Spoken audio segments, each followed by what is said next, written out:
Greetings, Trevecca Chapel. It's a joy to be able to just talk about my own testimony or bear witness to my life with you. I don't know that I've done this in the Trevecca community across 16 years, so this will be fun. I was born in Macomb, Mississippi, a town in the Deep South during the era of the Civil Rights movement, and saw racism quite strongly in our city as we were growing up. At one point, Macomb was called the bombing capital of the South because of the number of just tragic incidents, deaths, bombings that occurred during that time of the year. I was born with a severe blockage, such that in the early months of my life, the doctors told my mom and dad he's not going to survive. And I remember my mom told me the story later. They just simply said to the Lord, "You gave him to us as a gift, and if you choose to take our son, we'll still love and serve you." So at that point, I think I was bargained away to God by my parents in exchange for my life. I'm grateful that God answered their prayers. And I've always had that sense that God has gifted me with life, and I want to be a great servant of the Lord in that. I was converted at a very early age, 4, 5, 6, somewhere in there. I remember being very sensitive to the presence of God. At age 12 at a youth camp, I received a call to preach. Very clearly, this audible voice that said, "I want you to preach the gospel." And I remembered saying, "Yes, I'll be glad to." Started preaching when I was 12 years old. And it was just a blast. There was an older Nazarene pastor named Fred Sarton that invested his life in me. He became my mentor and took me with him when he would preach on weekends, and would often have me preach on a Sunday night or one of the services. And then he would coach me all the way home. He would coach me on the sermon that I had preached. So very early in life, I had that particular sense. I also had the experience, I started to call it a privilege, it wasn't, but it was the experience of growing up in segregated school systems. Until I was a senior in high school, there was not a single African American that attended any school that I went to. And I remember our senior year, Dr. William Prince, a man that I still revere to this day. He's alive down in Alabama, has written a book about it, but he was the school superintendent who led our community into the desegregation process and was a phenomenal preparer of the schools for the segregation process. I remember the first 2 African American students I ever went to high school with. Their names were Darrell Noble and Keith Moses. I've always thought there was something right about their names. The name Noble that Darrell had as a way of saying all human beings are possessed of the nobility of God and deserve the kind of treatment that God intended for them to have. And then Keith Moses, the whole biblical story of Moses leading his people out of slavery in Egypt into the freedom of the Promised Land. These two men were they were my friends. The only time I ever got sent to the principal's office was I got in a fight with a guy that was actually attacking one of them, and I defended them, and I just said, "This is not right for you to treat them in this way." And Darrell and Keith, I give thanks for the courage that they demonstrated in being the first 2 African Americans to go into a dominantly white high school of that time. That experience formed and shaped me. Something about my upbringing and my mom and dad's understanding of the dignity of all human beings was important to me. My dad was a salesman for Sears and Roebuck, and a lot of the African Americans in our city were his dear friends. They would come by our house and they had to pull out the Sears catalog, and they would look through, and he would help them make decisions about what to purchase. And so I was raised in a family that did not believe that human beings were any different, that all ought to be treated alike, and yet I was raised in a culture that was steeped in racism. Yeah, when I was a junior in high school, I was appointed to my first pastorate. It was New Salem, Mississippi, And Fred Sarton, my mentor, had called the district superintendent and told him, he said, I think this kid can pastor this church. Well, the church had been without a pastor for a while, and it was down to just 2 or 3 people. And the district superintendent said to him, he's just a teenager, he can't pastor this church. To which I later learned, Fred Sarton said, that church is dead, he can't hurt it. So I was appointed pastor there, and I remember going on the first Sunday, and there at New Salem First Church of the Nazarene, about 30, 40 miles from my hometown. I had the opportunity to be there for my first Sunday as a pastor. The whole congregation was there. There was Miss Virgie Hightower, who was the church secretary, treasurer, chair of the board. She held every position in the church. And then she picked up a little girl named Penny, 10 years old, and brought her with her. And the pianist was named Aunt Tiny. And here I was. When I got there, they told me that I was a Sunday school teacher too. I didn't know that. And then after Sunday school was over, they told me I was a song leader too, and I didn't know that. So we started my first service ever, and Aunt Tiny was at the piano, and I was just a few feet away from her there at the pulpit. And I said, well, what shall we sing? And they said, well, why don't we sing Amazing Grace? Everybody knows that. So we started into it. Church had been closed up for a while, and here's Aunt Tiny over there pounding out Amazing Grace. We got through the first verse of Amazing Grace, and then some mice came out of the piano and started making their way across the keys of the piano. I've not seen a middle linebacker move any faster than Aunt Tiny did that day. All 350 pounds or so of her leapt to her feet, which slung the piano bench back into the side of my legs and sort of knocked me down. And it scared the little mouse so much that the mouse made it all the way to the end of the piano and just crawled over onto the altar, which was butted right up against the piano. Well, the mouse started making its way across the altar. At that point, I knew that the congregation had been trained in recognizing their spiritual gifts, because little Penny got up, went to the back closet, and got a broom out. And this was not like a store-bought broom. This was a stick with a ball of hay tied onto it. And Penny came back down the aisle and clobbered the mouse on the altar right in front of the pulpit. I remembered thinking in that moment, okay, living sacrifices on the altar of God. There's something in the Old Testament about that. She picked up the mouse, took it to the back door of the church, threw it out, came back in, sat down.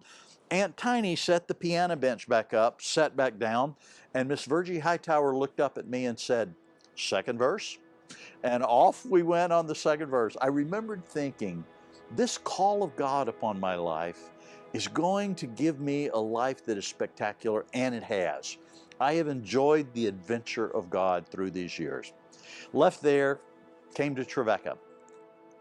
The Trevecca Experience, or Trevecca chapter in my life, is, I think, the most trajectory-changing chapter of my entire life. I met Denise, fell in love with her here, and married my life partner, and we have had the joy of just doing life together with our daughters, now our son-in-laws, and our grandchildren. So that piece of our story here at Trevecca, that alone was worth coming and everything we invested. But in addition to that, the faculty of Trevecca changed my thinking from what I would call a narrow legalism to a broad understanding of the kingdom of God at work in this world. They gave me a theological foundation which still works in my life today. In my brain are the professors that I listened to while I was here at Trevecca, and their shaping of me has had just a lifelong experience. I remember getting through Trevecca was hard. My family was not wealthy by any stretch of the imagination. My dad handed me $200 the day that I left to go to college. And he said, this is all we're going to be able to do because you know your sister's coming next year. And so I came to Trevecca and I got jobs and started working and pretty well paid my way through college. For a couple of years, from Monday night through Thursday night, I would leave the campus and I would go to work at a hotel which used to sit where the Burger King is down on Murfreesboro Road now. It was called the Alamo Plaza Hotel right there on that corner. And I would work from 10 o'clock at night to 7 o'clock in the morning. I would be able to do a lot of my homework through the night, and I would check late guests in and out. I would do the books, learned a lot about finances from doing the books of the hotel during the evening. And then I would get off work. I would, at the Alamo Plaza, I would come straight to campus, go to the cafeteria, and I was the morning guy in the dish window that would take the dirty dishes and stack them. And I did that for about an hour, hour and a half, ran back to the dorm, cleaned up, and then headed straight to class from there. Went to classes and then tried to get some sleep from about 3 o'clock to 6 o'clock, 7 o'clock at night in a very loud residence hall, and then go out with Denise on a date, and then I'm back to work again. So I feel for students for whom getting through college is difficult because I experienced the same. Denise and I were married between our junior and senior year and did our senior year here at Trevecca together as a married couple. Then we moved to Kansas City, where I did a Master of Divinity degree at Nazarene Theological Seminary, and we were poor. We actually didn't know how poor we were. I remember there were times where we kept thinning out the Kool-Aid to make it last as long as it would, and popcorn. I mean, that's all we had for some of the meals that we had during our seminary days, because we were trying to pay our way through a master's degree program. And God was gracious to us. Good and godly people helped us along the way, and I'm grateful for those days. It teaches me to live on what we make, not incur great indebtedness, and to be generous with other people. We had pastorates. I won't go through all of those with you, but our first pastorate was in Raleigh, North Carolina. Our second pastorate, we came back here to Nashville, to what is now Trevecca Community Church, and we pastored that congregation for about 6 years. And then we had a 14-year pastorate at the campus church at Olivet Nazarene University, and we had made great friends there. Those were good days for us. And then one day, I got the call to if I would be willing to submit my resume to be the next president of Trevecca. Now, I'm here to tell you, they had a great pool of candidates, and I didn't put much hope at all in the fact that they might select me to be the next president of Trevecca. I even chuckled when they asked, and I said, what makes you think I would ever be interested in being a university president? And they said, well, we just want you to pray and think about it. So we did. Denise and I began to pray and think about it. And we had a sense. We had served in 2 college campus pastorates. I had been a professor, adjunct professor at each of these institutions. I had done quite a bit of teaching at the master's degree level at Nazarene Theological Seminary. During that pastorate there in Illinois, I had gone to McCormick Theological Seminary, completed a doctorate of ministry degree there with specialty in preaching. And I thought, well, maybe this is the next chapter of our life. So we just sort of surrendered that up to God. And I still remember the day that they called and said, you've been elected. I was surprised. I was grateful. I was humbled by it, because some of the other people under consideration would have been remarkable presidents of Trevecca, and I could have easily rejoiced had any of them been selected. Let me close with just a little different piece, a little like what Mary Schmidt did a few weeks ago. I so appreciated what she had to share. I think the most valuable piece of my life has been the story of God. That what narrates my life is not religious rules or a mental faith or a sense of devotion to a long tradition, though a lot of that is a part of this. What guides my life is the person of Jesus Christ and the work of God the Father, Son, and Spirit that's narrated through the story of God. I've watched all kinds of things come and go during my lifetime. I mean, I've lived a long time now. I'm 68 years old.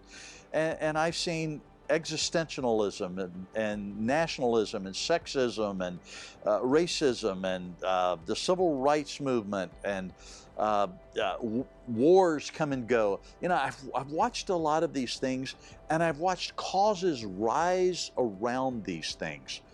even the protest of the Vietnam era that was during my college days, and the hippie movement, the political movements that have come and go. One of the things that I've realized is that culture is always looking for the next idolatrous cause. Now, in these causes, there are important things that are embedded that needed to be responded to along the way. But I've watched as people have devoted their lives to these causes, which, lasted 2 years, 10 years, maybe 20 years. And I've watched the causes come and go. For me, those causes easily become idols in our culture, where everybody jumps on the bandwagon of a particular cause. And they all jump into that, and there's a lot of energy and emotion and devotion and dedication to it. And then it begins to either succeed or fail or go one way or another, or it develops factions within the cause itself. And humanity has never been better off because of that. The only thing for me that has made humanity better off than it was before is for the kingdom of God people to actually engage themselves in the issues of humankind and to do the very best they can to bring the kind of mercy and dignity and justice to human beings that they can. The cause of today is diversity. I mean, everybody's talking about diversity and equality and everything that's going into that. And let me tell you, there are serious issues of justice that need to be resolved in our world. But as I look at these particular causes of diversity, I watch as people begin to use power on other people in ways that divide them. I watch as shame begins to be used in ways against people that do not see it the way I might see it. I've watched the power struggles. I've watched the tribal gatherings. I've watched all this, and as I'm watching it, I think this is not bringing humanity together in any way. It's not making us any better as human beings. What we need is the resources of the kingdom of God. The only way to deal with diversity and racism and nationalism and political figures and causes in our world is the resources that come to us in the very story of God. Racism, for instance. The only thing that's going to heal racism is for the human being to understand sin and what it means, the sin of racism, the sin of actually believing that another human being is not equal or worthy of dignity and justice and economic privilege. And for us to try to force people to believe something apart from their understanding that this is a sin that fractures human beings. We need things like sin and the understanding of it, and the forgiveness that comes from God to that sin, and the commitment to reconciliation that comes out of that, and the biblical understanding of mercy and justice and righteousness. These are the very pieces that enable us out of the story of God to have and build the kind of communities in this world we want to build. It's the story of God, the story of Jesus, that teaches us how to use any privilege or power that any of us have in a way that is right in the eyes of God, to reach and help those who need it. It's our ability to stand alongside another brother or sister and be their friend in a strong, hard moment, like I learned to do with Daryl Nobles and Keith Moses. This resource that comes to us out of the kingdom of God is what makes us the kind of people who are able to live in the middle of all kind of causes that are out there and not be owned by the cause, but owned by the kingdom, and even more personally, owned by Jesus Christ as His servants in the middle of the world. So my deepest passion and prayer is that Trevecca can be the kind of community that is guided by the story of God and the person of Jesus Christ, so that we will have the resources to deal with all of the things that fracture any human being out there. My deep belief is that causes will always fracture humankind. Causes like cancel culture, causes that are that are deemed at gathering as much power as we can so that we can clobber people that don't think like we do. These things will never get us where God dreams for us to be. The kingdom of God can take us there. And the kingdom of God is more radical in resolving the issues that harm humans than any other cause that is out there. Martin Luther King knew this. He saw this. And I hope that we as a Trevecca community can see it too. My life has been lived in that direction for a long, long time. And I hope in the closing days and years that I have here at Trevecca, planning on being here for several more years, I hope that we can even make it a better community than it is today. And I ask you to join me in devoting yourself to the person of Jesus Christ and to the work of the kingdom of God that brings all nations, tribes, languages, peoples together under the lordship of Jesus Christ. We can do this together. Trust it's a good day for you. Take care.